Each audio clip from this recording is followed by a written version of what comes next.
আসসালামু আলাইকুম সবাইকে। আশা করছি সবাই অনেক ভালো আছো।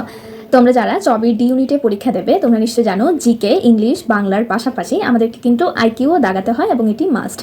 তো আইকিউ সম্পর্কে কেউ কিন্তু ভালো মতো কথা বলে না যে কিভাবে পড়তে হবে, কোন বই থেকে পড়তে হবে। এই যে আইকিউ সম্পর্কে কেউ কথা বলে না, এটার জন্য আমি যে সমস্যাগুলো ফেস করেছি সেটি যেন তোমাদের ফেস না করতে হয়, তার জন্যই আজকের এই ভিডিওটি। আমার ভিডিওগুলো যদি তোমার কাজে লাগে তাহলে অবশ্যই আমার চ্যানেলটি সাবস্ক্রাইব করো এবং বেল আইকনে ক্লিক করে আমার সাথেই থেকো। চবির আইকিউর জন্য যে বইটি আমার কাছে সবচেয়ে বেশি ভালো লেগেছে সেটি হচ্ছে হালদার মানসিক দক্ষতা। এটি আমার কাছে গ্রহণযোগ্য মনে হওয়ার কারণ হচ্ছে মাত্র 20টি টপিক দেওয়া আছে। এই 20টি টপিক পড়লে কিন্তু এনাফ।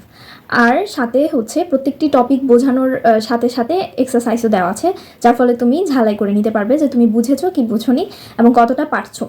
এরপর 21 নাম্বার টপিকে গিয়ে রয়েছে প্রত্যেকটা ইউনিভার্সিটি, মানে যে কয়টা ইউনিভার্সিটির মধ্যে আইকিউ টেস্ট হয় সেগুলো এক্সারসাইজ হিসেবে দেওয়া আছে, যার ফলে তুমি শুধু চবি না বরং অন্যান্য ভার্সিটির আইকিউর জন্যও কিন্তু প্রিপেয়ার্ড হয়ে যাবে। মাত্র 256 পেজের ছোট একটা বই, তুমি চাইলেই কিন্তু কয়েকবার রিভাইজ দিয়ে ফেলতে পারবে এটি শেষ করার পর। আশা করছি এই বইটি পড়লে চবির ডি ইউনিটের আইকিউ প্রিপারেশন খুব ভালো হবে।